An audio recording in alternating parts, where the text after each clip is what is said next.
and a very warm welcome. I am Gursheen Garland and you're watching Firstpost.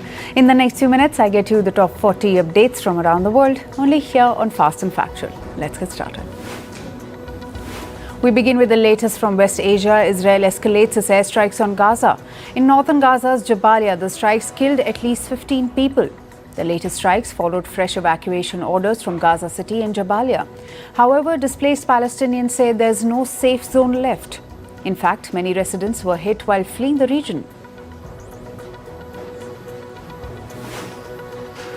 A senior Iranian cleric has issued a fatwa against US President Donald Trump and Israeli Prime Minister Benjamin Netanyahu.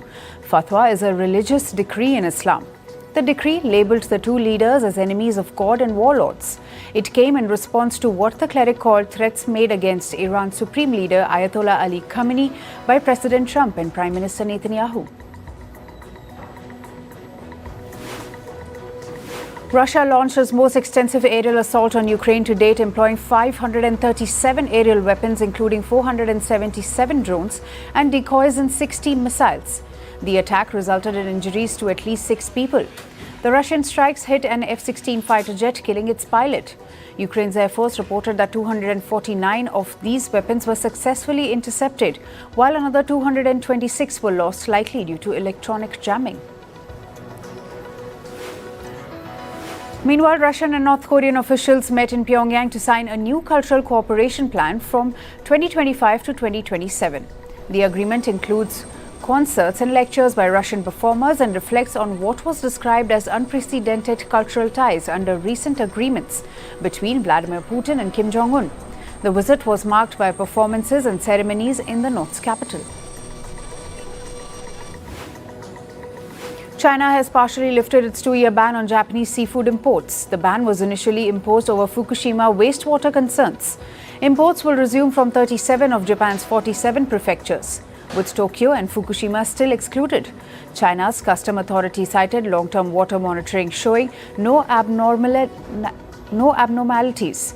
Tokyo called the decision positive and vowed to continue pressing for a full lifting of the ban. China was once Japan's biggest seafood market. Canada has backtracked on its digital services tax following President Trump's warning to cut off all trade discussions. Ottawa said the pause was made in anticipation of a broader agreement ahead of the July 21st trade deadline set at the recent G7 summit. The reversal comes after Canada initially refused to suspend the tax despite US pressure. In Australia, the jury in the high-profile trial of Erin Patterson has retired to deliberate her fate. 50-year-old Patterson is accused of murdering 3 relatives and attempting to kill a 4th by serving them a beef Wellington laced with deadly death cap mushrooms at her home in July 2023. Prosecutors allege she knowingly used the toxic fungi and later lied to the police.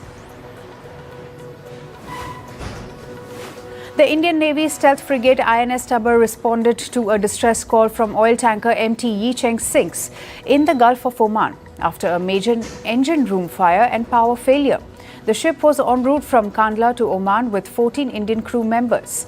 Naval firefighters from INS Tabor were airlifted to the tanker and significantly reduced the blaze. No casualties have been reported so far. Exiled Tibetan spiritual leader, the Dalai Lama, marked his upcoming 90th birthday with a major prayer celebration in India's Dharamshala. During the event, he offered his clearest signal yet that the 600-year-old institution may continue after his death. Speaking to thousands of followers in the Indian Himalayan town he's called home for decades, he said, and I quote, "There will be some kind of framework within which we can talk about its continuation," end quote. In northern Idaho, 2 firefighters died in a shooting incident while 1 firefighter is hospitalized. Authorities found 1 shooter dead and they believe that he was acting alone. The incident happened when firefighters were responding to a blaze in Kootenai County. As per authorities, shots were fired from multiple locations. Officials say the attack was carried out with high-powered rifles. On to climate news now. Climate activists marched in Spain's Seville calling for climate justice and action against polluters. The protest came ahead of a UN summit on global financing for development. Demonstrators demanded fair climate policies and taxes on the super rich. Greenpeace members used a float mocking Elon Musk to criticize billionaires. Activists said rich nations must do more to help countries hit hard by climate change.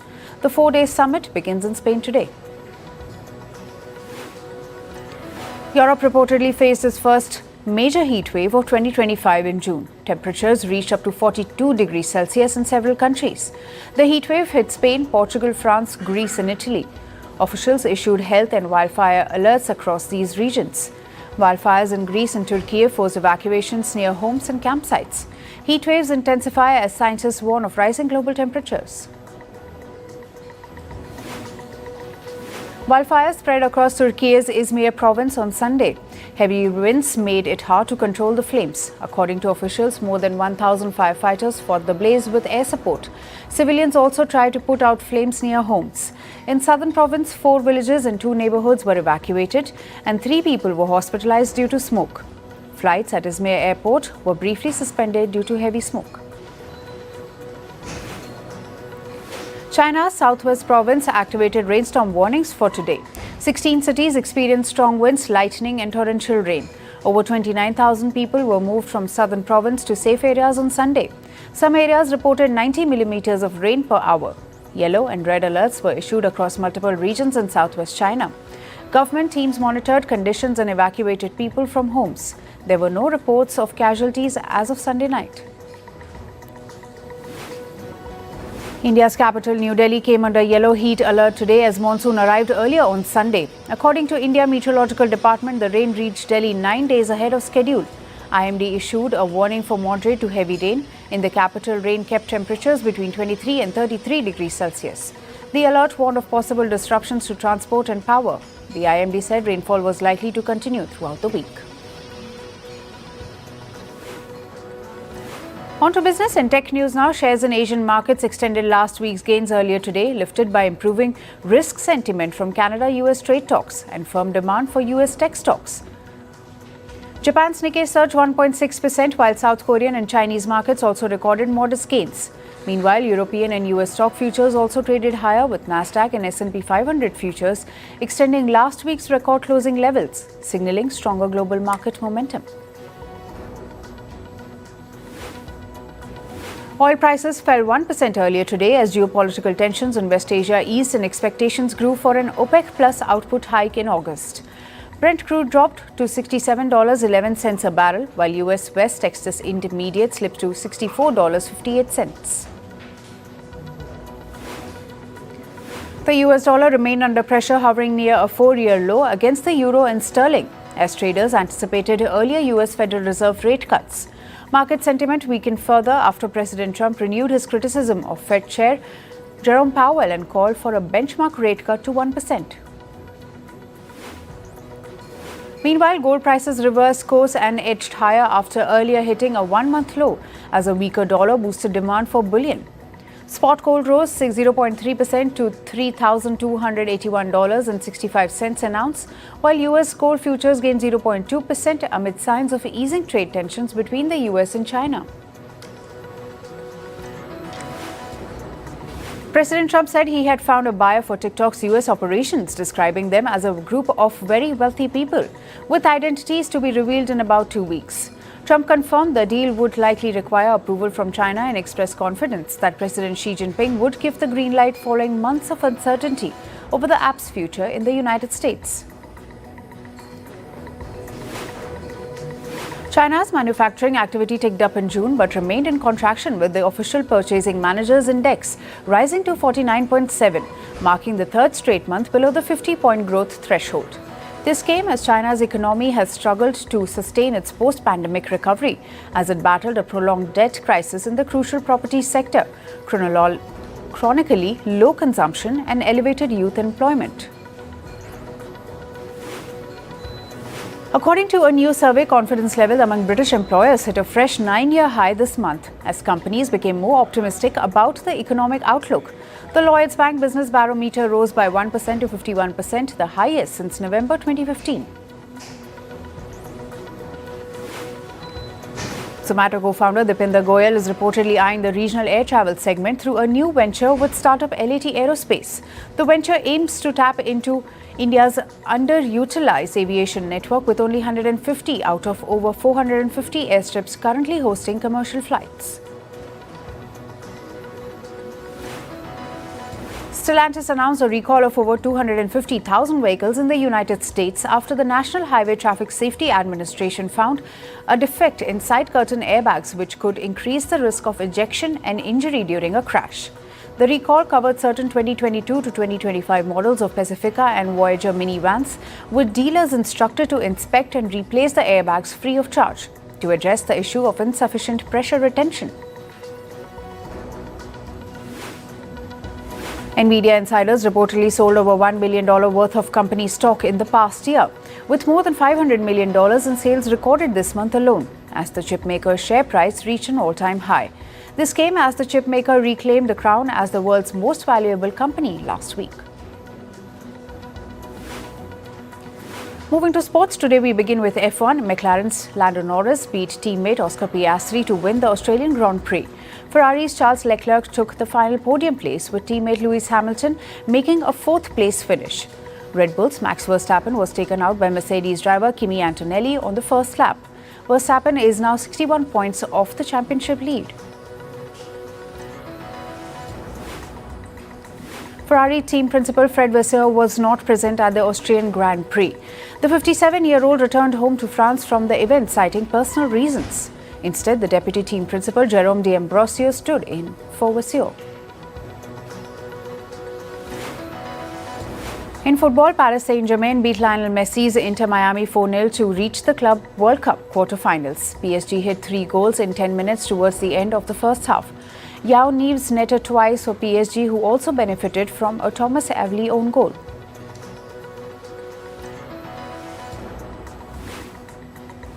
Harry Kane scored twice as Bayern Munich beat Flamengo 4-2 to book their place in the Club World Cup quarter-finals. It took just 6 minutes for Bayern to grab the lead with Eric Pulgar's own goal. Bayern repeatedly warned off Flamengo's effort to return to the game. Vincent Kompany's side will now play European champions PSG in the quarters.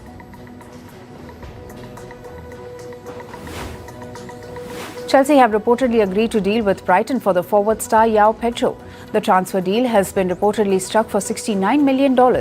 Pedro, who joined Brighton 2 years ago, scored 30 goals in 70 appearances for the Seagulls.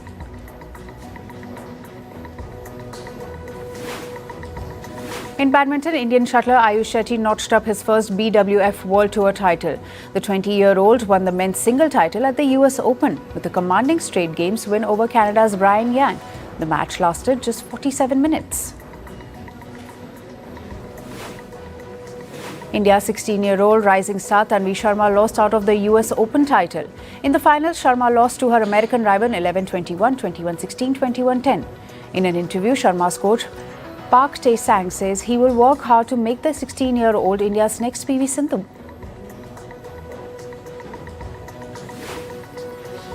In cricket, stand-in South African skipper Keshav Maharaj became the first from the country to take 200 test wickets. The 35-year-old reached the landmark on the second day of the first match against Zimbabwe in Bulawayo. Maharaj achieved the feat when he dismissed Zimbabwe's Craig Erwin in the 34th over. In hockey, Indian women's hockey team ended their FIH Pro League champion with a 2-3 loss against China. The loss confirmed India's relegation from the tournament, finishing at the bottom with 10 points from 16 matches. With this, India will now compete in the FIH Nations Cup, the second-tier tournament organised by the sport's global governing body. In tennis, Wimbledon is bracing for its hottest start in 147 years. The temperatures today are expected to surge between 32 degrees Celsius and 36 degrees Celsius. This will surpass the tournament's previous opening day high of 29.3 degrees Celsius recorded in 2001. And finally, in entertainment news, Glastonbury organisers say they are appalled by punk duo Bob Dylan after the act led chants including the deaths to the IDF during their Saturday performance. The festival clarified that the views were not endorsed by organisers and reaffirmed their zero tolerance for hate speech and anti-Semitism. The performance, aired live, drew backlash amidst ongoing scrutiny of politically charged acts at the festival.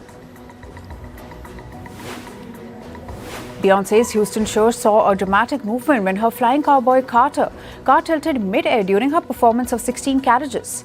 She was safely lowered to the group as fans erupted in relief. Her team confirmed a technical glitch caused the tilt, but the show continued without injuries. Brad Pitt's racing drama F1 has zoomed to a powerful start, collecting $55.6 million across North America, marking Apple's first major theatrical success. Internationally, the film sped past expectations with $88.4 million across 78 markets. Directed by Top Gun Maverick's Joseph Kosinski, F1 follows Pitt as a retired Formula One driver returning to mentor a rookie and save a struggling team. Scarlett Johansson has opened about roles available to women in Hollywood have evolved. Speaking in an interview, she said early roles are often centered around the male gaze, but things have shifted. The two-time Oscar nominee noted welcome rise in complex multi-dimensional female characters and better representation, both on screen and behind the screens. And actor Rob McElhenney is legally changing his name to Rob Mac, aligning with the nickname fans have known for years. The actor and business mogul said the move simplifies global branding for his ventures, including his expanding investments in football, tech, and lifestyle brands.